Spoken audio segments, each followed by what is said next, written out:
നമസ്കാരം. പുതിയൊരു വീഡിയോയിലേക്ക് എല്ലാവർക്കും ഒരിക്കൽ കൂടി സ്വാഗതം.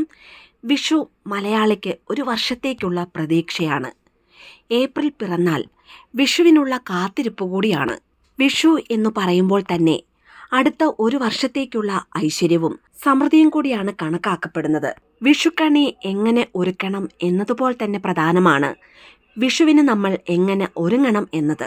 ജ്യേഷ്ഠ ഭഗവതി കുടികൊള്ളുന്ന എല്ലാ വസ്തുക്കളും വിഷുവിന് മുൻപ് തന്നെ വീട്ടിൽ നിന്നും ഒഴിവാക്കിയാണ് ഐശ്വര്യത്തെ വരവേൽക്കാനായി ആദ്യം ചെയ്യേണ്ടത്. അതുകൊണ്ട് തന്നെ വിഷുവിന് മുൻപായി നെഗറ്റീവ് എനർജി തരുന്ന ചില വസ്തുക്കൾ നമ്മുടെ വീട്ടിൽ നിന്നും ഒഴിവാക്കുന്നതിലൂടെ ധനാഗമം സുഗമമാക്കുന്നതാണ്. മാത്രമല്ല അടുത്ത ഒരു വർഷം വരെ വീട്ടിൽ സർവ്വൈശ്വര്യങ്ങളും വന്നു ചേരുന്നതുമാണ്. ഇത്തരത്തിൽ ഏതെല്ലാം വസ്തുക്കളാണ് വിഷുവിന് മുൻപായി വീട്ടിൽ നിന്നും നീക്കം ചെയ്യേണ്ടതെന്ന് നോക്കാം. ആദ്യം തന്നെ നമ്മൾ ചെയ്യേണ്ടത് നമ്മുടെ വീടിൻ്റെ കന്നിമൂല ശ്രദ്ധിക്കുക എന്നതാണ്. ഇത് വാസ്തുപുരുഷന്റെ പാദമിരിക്കുന്ന സ്ഥലമാണ്. കന്നിമൂല എന്നത് തെക്കു പടിഞ്ഞാറേ മൂലയാണ്. അതുകൊണ്ട് തന്നെ ഈ ഭാഗം തടസ്സങ്ങളില്ലാതെ വൃത്തിയാക്കി വെക്കേണ്ടത് വളരെ അത്യാവശ്യമാണ്.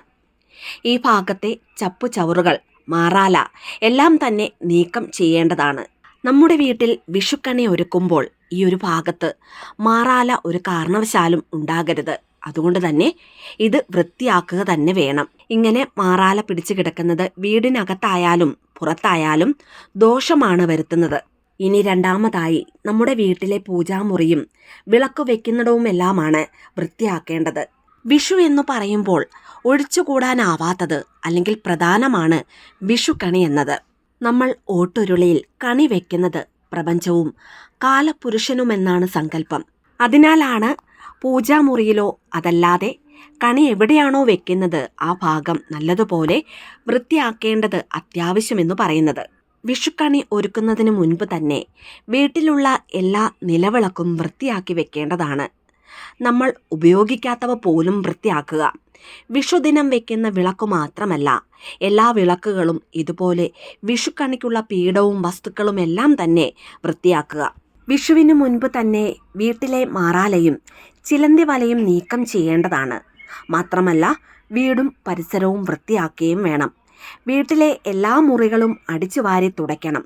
ഇനി വിഷു തലേന്ന് 5 മണിക്ക് മുൻപ് വീടും പരിസരവും വൃത്തിയാക്കി ചാണകവെള്ളമോ മഞ്ഞളിട്ട വെള്ളമോ തുളസി വെള്ളമോ തളിച്ച് ശുദ്ധമാക്കുകയും വേണം.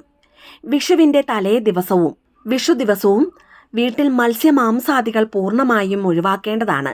ഇനി വിഷുക്കണി വെക്കുന്നതിന് മുൻപ് തന്നെ വീട്ടിൽ നിന്നും ഒഴിവാക്കേണ്ട ചില വസ്തുക്കളുണ്ട്. ഇവ വീട്ടിൽ വെച്ചാൽ ദോഷമാണ് എന്നു മാത്രമല്ല, വിഷുക്കണി കാണുന്നത് കൊണ്ടുള്ള ഫലം ലഭിക്കുകയുമില്ല. അവ ഏതെല്ലാമാണെന്ന് നോക്കാം. ഒന്നാമതായി പൊട്ടിയ പാത്രങ്ങളാണ്. പൊട്ടിയ പാത്രങ്ങൾ ഉപയോഗിച്ചാൽ അവ തട്ടി കൈ മുറിയാനുള്ള സാധ്യതയുണ്ട് എന്ന് എല്ലാവർക്കും അറിയാം. എന്നാൽ പൊട്ടിയ പാത്രങ്ങൾ എപ്പോഴും വീട്ടിൽ വെക്കുന്നത് ഐശ്വര്യക്കേടാണ് എന്നുകൂടിയുണ്ട്. അതുകൊണ്ട് തന്നെ വിഷുക്കണി തയ്യാറാക്കുമ്പോൾ വീട്ടിൽ നിന്ന് പൊട്ടിയതും ഉപയോഗശൂന്യവുമായ പാത്രങ്ങൾ പരമാവധി ഒഴിവാക്കുന്നതിന് ശ്രദ്ധിക്കണം. അടുത്തതായി മുഷിഞ്ഞ വസ്ത്രങ്ങളാണ്. കീറിയതും മുഷിഞ്ഞതുമായ വസ്ത്രങ്ങൾ വിഷുവിന് മുൻപ് തന്നെ പൂർണ്ണമായും ഒഴിവാക്കേണ്ടതാണ്. ഇത്തരത്തിലുള്ള വസ്ത്രങ്ങൾ ധരിക്കുകയോ അതല്ല മറ്റെന്തെങ്കിലും കാര്യങ്ങൾക്ക് വേണ്ടി ഉപയോഗിക്കുകയോ ചെയ്യുന്നത് അശുഭകരമാണ്. മാത്രമല്ല കീറിയ വസ്ത്രങ്ങൾ വീടുകളിൽ സൂക്ഷിക്കുവാനും പാടില്ല. ഇവ കത്തിച്ചു കളയുകയോ വീട്ടിൽ നിന്ന് പൂർണ്ണമായും ഒഴിവാക്കുകയോ ചെയ്യുക. അതുപോലെ തന്നെയാണ് മുഷിഞ്ഞ വസ്ത്രങ്ങളുടെ കാര്യവും. വിഷു തലേന്നിന് മുൻപ് തന്നെ വസ്ത്രങ്ങളെല്ലാം അലക്കേണ്ടതാണ്. അടുത്തതായി കണ്ണാടിയാണ്. കണ്ണാടി എല്ലാ വീടുകളിലും ഉണ്ടായിരിക്കും. എന്നാൽ കണ്ണാടി ഉപയോഗിക്കുമ്പോൾ വളരെ ശ്രദ്ധ ആവശ്യമാണ്. വിഷുവിന് ഉണ്ണിക്കണ്ണനെ കണി കണ്ടുണർന്നതിന് ശേഷം നമ്മുടെ തന്നെ മുഖവും നാം കണി കാണുന്നു. എന്നാൽ വീട്ടിൽ പൊട്ടിയ കണ്ണാടി സൂക്ഷിക്കുന്നവരാണെങ്കിൽ അവരുടെ ജീവിതത്തിൽ ഐശ്വര്യക്കേട് ഉണ്ടാവുന്നു എന്നാണ് വിശ്വാസം.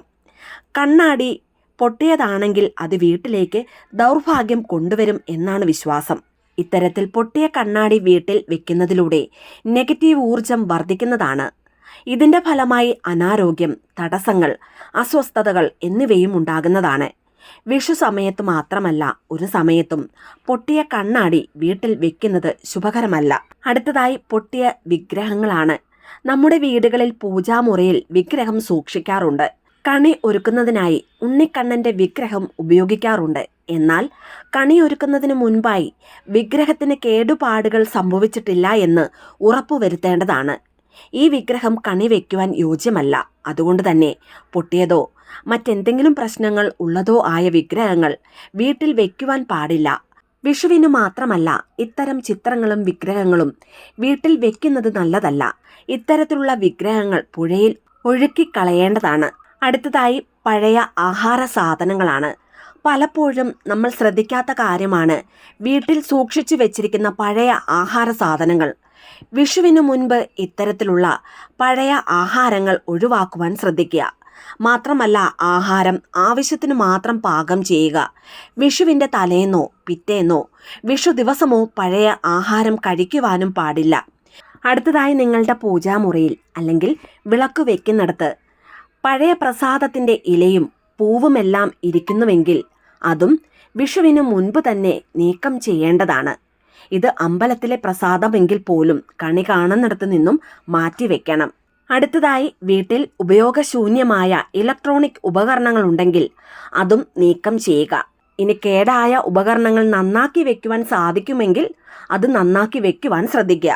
ഇത് കൂടാതെ പഴയ കലണ്ടർ, മൂർച്ച പോയ കത്തികൾ, പഴയ ഉപയോഗിക്കാത്ത ചൂലുകൾ, ഓടാത്ത ക്ലോക്കുകൾ എന്നിവയെല്ലാം തന്നെ വിഷുവിന് മുൻപ് വീട്ടിൽ നിന്നും നീക്കം ചെയ്യേണ്ടതാണ്. ഇതിനോടൊപ്പം വീടിന് ചുറ്റും വലിയ പറമ്പ് ഉള്ളവരാണെങ്കിൽ പറമ്പിലെ കരിയിലകളെല്ലാം കൂട്ടിയിട്ട് കത്തിക്കേണ്ടതുമാണ്. അവസാനമായി ശ്രദ്ധിക്കേണ്ടത് തുളസിത്തറയാണ്. വീട്ടിൽ തുളസിത്തറ ഉള്ളവർ വിഷുവിന് മുൻപ് തന്നെ അത് വൃത്തിയാക്കുക എന്നത് വളരെ പ്രധാനമാണ്. വിഷുവിന് കണി കാണുന്നതിനോടൊപ്പം തന്നെ തുളസിത്തറയിൽ വിളക്ക് വെച്ച് വലം വെക്കുന്നതും നല്ലതാണ്. കൂടാതെ വീട്ടിലെ പടിയും പ്രധാന വാതിലുമെല്ലാം വിഷുവിന് മുൻപ് തന്നെ വൃത്തിയാക്കി അതിൽ മഞ്ഞളും കുങ്കുമവും കൊണ്ട് പൊട്ടുവെക്കുന്നതും വളരെ നല്ലതാണ്. അതുപോലെ വിഷുവിന് മുൻപ് വീട്ടിലെ അരിപ്പാത്രം കഴുകി വൃത്തിയാക്കി അതിലും മഞ്ഞളും കുങ്കുമവും ഉപയോഗിച്ച് പൊട്ടുവെക്കുന്നത് വളരെ നല്ലതാണ്. ഈ പറഞ്ഞ രീതിയിൽ വീട് നല്ലതുപോലെ വൃത്തിയാക്കിയതിന് ശേഷം വിഷുവിൻ്റെ തലേന്ന് ഒരു 5 മണിക്ക് മുൻപ് തന്നെ വീട്ടിൽ മഞ്ഞൾ ജലം തളിക്കുന്നത് നല്ലതാണ്. ഇങ്ങനെ ചെയ്യുന്നതിലൂടെ ലക്ഷ്മി ദേവിയെ നമ്മുടെ വീട്ടിലേക്ക് ആനയിക്കുന്നുവെന്നാണ് ഇതിൻ്റെ ഒരു വിശ്വാസം. ഒരു കാര്യം പ്രത്യേകം ശ്രദ്ധിക്കുക, വീടാകെ എല്ലാം വൃത്തിയാക്കിയ ശേഷം മാത്രമാണ് ഇത് ചെയ്യേണ്ടത്. വിഷുവിൻ്റെ തലേന്നോ മുൻ ദിവസങ്ങളിലോ ഇത് ചെയ്യാവുന്നതാണ്. ഇത്തവണ വിഷുവിന് ഈ പറഞ്ഞ രീതിയിൽ തന്നെ നമ്മുടെ വീടൊരുക്കി വിഷുക്കണി കണ്ടു നോക്കൂ. ഉറപ്പായും അടുത്ത 1 വർഷം വരെ കുടുംബത്തിൽ ഐശ്വര്യവും സമൃദ്ധിയും നിലനിൽക്കുന്നതാണ്. എല്ലാവർക്കും ഗുരുവായൂരപ്പൻ്റെ അനുഗ്രഹം ഉണ്ടാകട്ടെ എന്ന് പ്രാർത്ഥിക്കുന്നു. വീഡിയോ ഇഷ്ടമായ ലൈക്ക് ചെയ്യാനും മറ്റുള്ളവരിലേക്ക് ഈ വീഡിയോ ഷെയർ ചെയ്തു കൊടുക്കുവാനും മറക്കരുത്. ഇതുപോലെയുള്ള വീഡിയോസിനായിട്ട് ചാനലൊന്ന് സബ്സ്ക്രൈബ് ചെയ്യുവാനും മറന്നു പോകരുത്. വീണ്ടും നല്ലൊരു വീഡിയോ ആയിട്ട് വരുന്നിടം വരെ നന്ദി, നമസ്കാരം.